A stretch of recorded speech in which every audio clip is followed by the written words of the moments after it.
Ada kembali di Breaking News pemirsa, Barreskrim Polri memutuskan menghentikan penyidikan pelecehan seksual istri Irjen Verdi Sambo, Putri Chandrawati setelah tidak menemukan tindak pidana. Lembaga Perlindungan Saksi dan Korban atau LPSK menyebut pengajuan perlindungan oleh pihak Putri Chandrawati agar memberi kesan sebagai korban pelecehan. Berdasarkan hasil gelar perkara tadi sore, kedua perkara ini kita hentikan penyidikannya karena tidak ditemukan peristiwa pidana.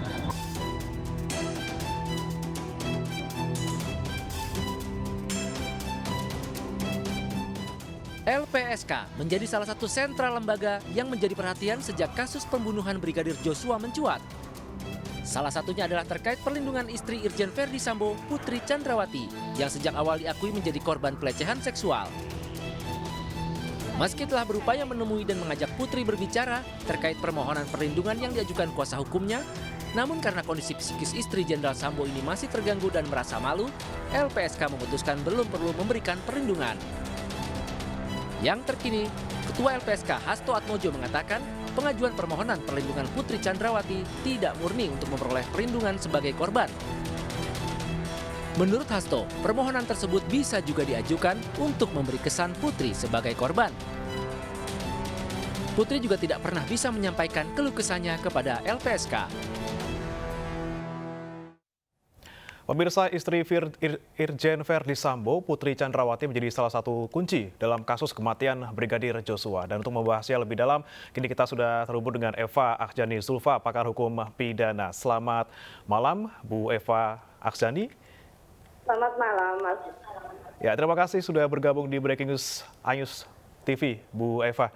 Bu Eva, ini kan yang menjadi sebuah pertanyaan dan juga kemarin baru saja ya, ini diungkap bahwa tidak ada yang namanya pelecehan seksual yang dilakukan oleh Brigadir Joshua kepada Putri. Ini apakah, pertanyaannya adalah apakah Putri nanti bisa dijerat dengan pasal pelaporan palsu seperti itu, Bu? Sebetulnya kalau kita bicara laporan palsu, itu adalah satu tindak pidana, ya, di mana tindak pidana yang sebetulnya tidak ada itu seolah-olah menjadi ada dan itu kemudian dilaporkan.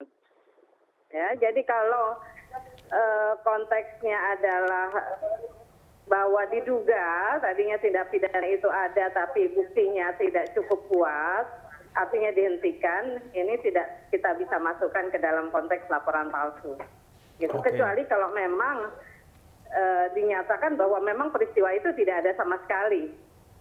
Nah ini yang menjadi satu hal yang kelihatannya masih kita belum duduk ya soal pelecehan seksual ini sebagai satu motif untuk mengaburkan tindak pidana pembunuhannya.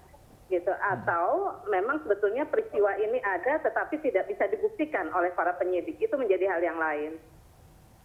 Baik, jadi memang untuk kasus pelecehan seksual pun kita masih belum bisa memastikan ya Bu, ada atau tidak. Yang bisa kita pastikan hanya belum bisa dibuktikan sehingga kasusnya dihentikan seperti itu, Bu. Betul. Nah, kalau kita melihat konstruksi kasus yang dari awal, Bu, ini kan memang dari awal sudah ada namanya rekayasa dan juga kebohongan-kebohongan yang dilakukan oleh Verdi Sambo dan juga mungkin juga dilakukan oleh Putri sebagai salah satu pihak yang terlibat di sini. Dia bisa mungkin menjadi saksi ataupun korban, bahkan bisa menjadi tersangka. Nah, ini kalau kita lihat dari awal, Bu, bagaimana peran dari Putri ini? Apakah memang dari awal bisa dipastikan ini Putri terlibat dalam skenario penyembunyian fakta sesungguhnya dalam kasus ini, Bu? Ya, kondisinya yang disampaikan di media massa kan dalam kondisi yang tidak memungkinkan untuk diperiksa ya, Mas ya. Jadi sulit ya, kita tidak bisa menduga-duga nih apa yang sebetulnya terjadi pada diri Ibu P ini. Gitu. Mungkin kalau dalam konteks hukum pidana, seorang itu bisa dinyatakan sebagai katakanlah peserta tindak pidana, gitu ya, kalau dia memang satu ada kerjasama yang disadari untuk mewujudkan tindak pidana itu. Kemudian dia ada kontribusi, artinya ada peran serta, gitu ya, secara fisik dalam tindak pidana yang terjadi. dan dia punya kepentingan akan hasil dari tindak pidana itu. Atau dia memang pihak yang memberikan satu katakanlah kesempatan atau satu sarana untuk mempermudah satu tindak pidana. Itu pun kalau kita mengatakan dia sebagai pembantu. Jadi selama itu tidak ada, posisinya tetap masih sebagai saksi saya kira dalam peristiwa ini ya. Kecuali memang penyidik bisa membuktikan bahwa yang bersangkutan memenuhi syarat-syarat seperti yang tadi saya sampaikan. Itu yang baru kita bisa katakan dia sebagai pelaku atau peserta dari satu tindak pidana.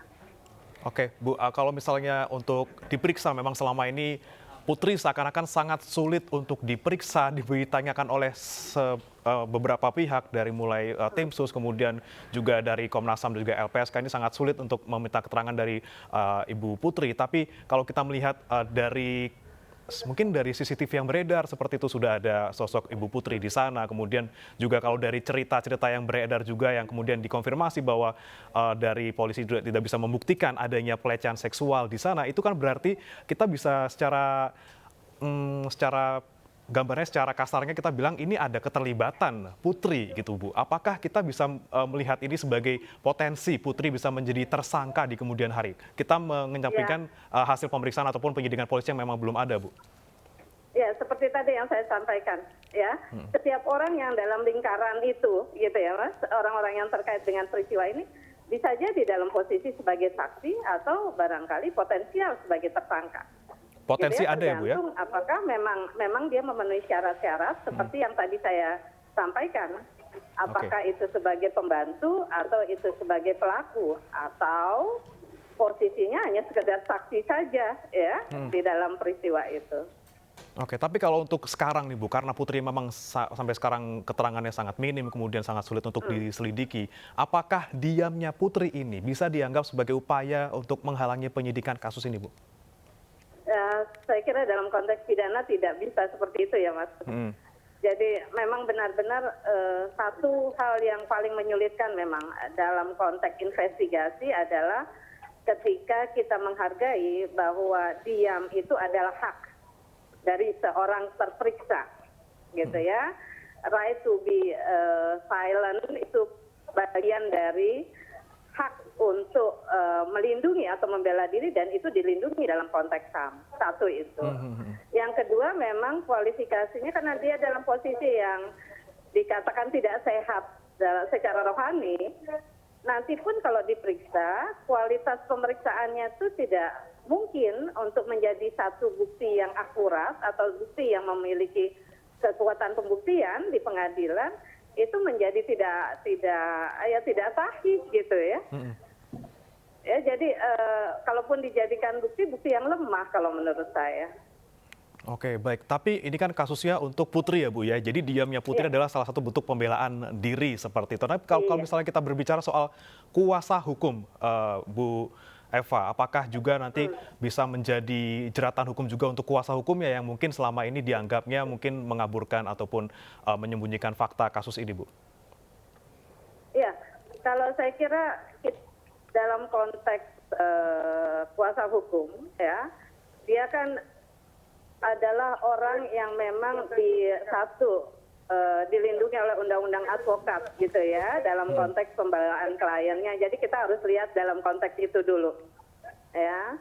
Apakah kemudian mengaburkan atau menghalang-halangi penyidikan, saya kira ini harus hati-hati Mas karena ini terkait dengan profesi advokat nantinya yang memang diberikan hak atau diberikan kewenangan oleh undang-undang untuk kemudian melakukan satu perbuatan yang barangkali menjadi bagian dari kewenangan yang diberikan oleh undang-undang kepada profesi ini.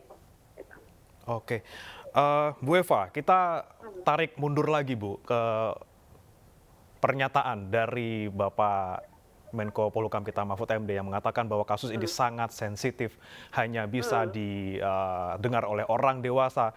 Bahkan baru-baru ini Pak Mahfud MD bilang dalam sebuah podcast bahwa bahkan ini lebih mengerikan lagi dan juga menjijikkan seperti itu. Nah ini kan sebuah tabir yang sampai sekarang belum terungkap Bu. Apakah memang kasus ini sebegitu sensitifnya, sebegitu tidak bisa dibuka ke publik sehingga sampai sekarang polisi pun tidak memberikan informasi lebih lanjut terkait dengan motif di balik emosinya Verdi Sambo? Iya, kalau saya melihat satu, ini adalah perkara yang menjadi ujian besar bagi institusi kepolisian. Gitu ya. Ini ujian yang luar biasa besar. Karena apa? Karena yang diperiksa adalah anggota mereka sendiri, ya, keluarga mereka sendiri. Ya, menjadi satu yang natur, saya kira hukum alam kalau saudaranya diperiksa ada ketan, seolah-olah dia ingin melindungi saudaranya, begitu kan? Betul. Ya, sama seperti keluarga kita, kalau ada adik kita atau kakak kita yang melanggar sesuatu, kecenderungannya gitu ya. Alamiah itu manusia ingin melakukan pembelaan. Nah, ini ujian besarnya, karena lembaga kepolisian tetap diminta untuk bersikap objektif di dalam perkara ini. Gitu. Saya kira ujiannya adalah ujian secara institusional. Nah, kalau apa yang disampaikan oleh Pak Mahfud MD, apakah itu kita bisa interpretasikan secara lugas gitu ya, wah gitu, dalam pengertian memang terjemahannya begitu gitu ya, atau ini bahasa kiasan gitu ya, yang harus kita interpretasikan bahwa beliau menciratkan ini tantangan luar biasa bagi satu lembaga penegak hukum yang mendapat ujian justru dari organ di dalam institusi itu. Gitu. Oke, jadi memang kalau menurut Bu Eva memang karena memang ini kita sedang mengusut kasus saudara sendiri, jadi sepertinya dijaga seperti itu. Karena banyak sekali nih yang beredar di media sosial, masyarakat mempertanyakan mengapa kemudian motif sebenarnya Pak Verdi Sambo ini kemudian membunuh sangat-sangat ditutupi. Sementara kalau orang lain yang melakukan sesuatu tuh dibuka seluas-luasnya, mulai dari detail jam dan detiknya, melakukan apa. Nah, ini apakah bisa dibenarkan atau apakah ada pelanggaran ataupun apa yang Anda lihat dari kasus ini, Bu? Ya, kalau saya tadi kembali kepada ujian, karena sebetulnya di dalam proses investigasi namanya hukum pidana, yang menjadi tujuan untuk dibuktikan kan kebenaran material. Ya, jadi kebenaran yang sebenar-benarnya, sejujur-jujurnya. Nah, karena kebenaran yang sebenar-benarnya, kebenaran yang sejujur-jujurnya, ya sebagai penegak hukum, polisi diminta untuk tidak diskriminatif gitu ya, untuk tidak pilih kasih. Walaupun itu katakanlah saudaranya sendiri, maka mohon maaf dengan berat hati tetap harus kemudian diungkap sejelas-jelasnya kepada publik begitu. Baik, Bu Eva, kita beralih ke aktor utamanya, Pak Verdi Sambo. Ini kan Pak Verdi Sambo sekarang masih dijerat dengan pasal 340 Jungto 338 ya Bu ya, terkait dengan pembunuhan berencana dan juga pembunuhan.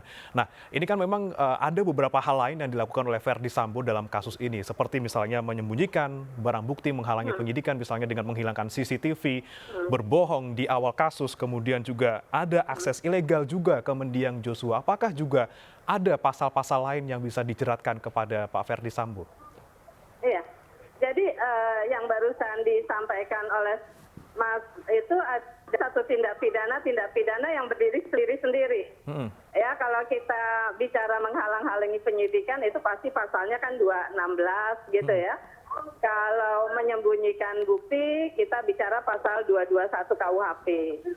Nah, dalam konteks hukum pidana ketika peristiwa itu terjadi pada tempo atau waktu yang berbeda-beda, maka dia menjadi satu peristiwa pidana yang berdiri sendiri. Artinya nanti bisa dihubungkan dengan pasal 65 KUHP, Mas. Jadi ada gabungan tindak pidana ya yang bisa menjadi dasar pemberatan kepada yang bersangkutan begitu. Baik, terakhir Bu Eva, terkait dengan pernyataan Pak Mahfud MD juga yang menyatakan bahwa sangat mengecewakan jika nanti akhirnya Verdi Sambo hanya dikenakan ataupun divonis dengan hukuman di bawah 15 tahun penjara. Bagaimana Bu Eva memandang itu, Bu? Iya, kalau kita mendengar ceritanya, hasil otopsinya, ada siksaan-siksaan berat di sana, kemudian pelakunya lebih dari satu orang gitu ya. Bahkan pada konteks pembunuhan biasa ini termasuk mohon maaf dalam tanda kutip ya agak mengerikan gitu ya Mas ya. Jadi kalau satu tindak pidana yang terjadi demikian mengerikan, harapannya sih sebetulnya imbalan pada pelakunya itu ya lebih dari tindak pidana yang biasanya begitu.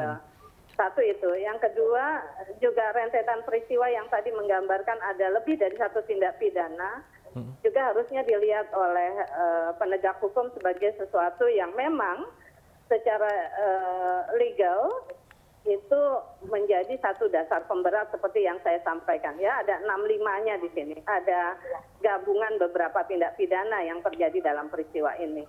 Jadi justru kalaupun diancam pidana sementara waktu gitu ya, maksimum 15 tahun, pasal 12 KUHP itu memberikan peluang hakim untuk menambah sepertiganya sampai dengan 20 tahun maksimal. Itu kalau 338. Kalau 340 sudah ada di sana ketentuan maksimal 20 tahun secara tersendiri. Gitu ya, di samping hukuman seumur hidup atau hukuman mati. Jadi 340 justru memberikan pilihan kepada hakim dengan pidana-pidana yang memang sangat sudah maksimal begitu ya. Oke, Bu. Satu lagi Bu, saya penasaran juga nih terkait dengan pihak lain yang juga terlibat dalam kasus ini. Mungkin teman-teman dari pihak kepolisian yang puluhan orang, 30 lebih orang yang juga saat ini terjerat dalam kasus ini, Bu. Ada pandangan juga bahwa mereka yang terlibat, semua yang terlibat dari sini, mulai dari 4 tersangka, baik itu Pak Ferdi Sambo, kemudian Barada Eliezer, RR, kemudian KM, dan juga 31 anggota polisi ataupun 32 anggota polisi ini juga akan dikenakan dengan jerat pasal yang sama. Apakah bisa seperti itu atau berbeda-beda tergantung dengan peran masing-masing, Bu? Iya, kalau di sini karena ini seperti jaring laba-laba yang luas ya Mas ya. Jadi satu mesti di klaster kayaknya, ya dibeda-bedakan perannya di mana, dia terlibat pada peristiwa yang mana. Gitu. Kalau dia kan kasihan, kalau dia hanya terlibat misalnya di 216 atau 221, dia tidak tahu sama sekali dengan 340 atau 338-nya. Ini kemudian dia paksa diturut sertakan dalam peristiwa itu. Meskipun bukan tidak mungkin semuanya dituntut dengan pasal yang sama. Secara teoritis ini kita sebut memang delneming to delneming, ya, penyertaan dalam penyertaan.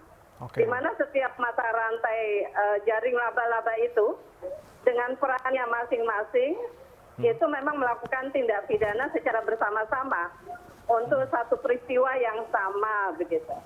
Oke, jadi walaupun memang cukup berat ya Bu ya untuk menyamaratakan semua pasal, tapi memang sebenarnya harus dilakukan untuk asas keadilan juga karena tidak semua melakukan hal yang sama dalam kasus ini. Baik, terima kasih Ibu Eva Akzadi Zulfa, pakar hukum pidana telah bergabung bersama kami di Breaking News.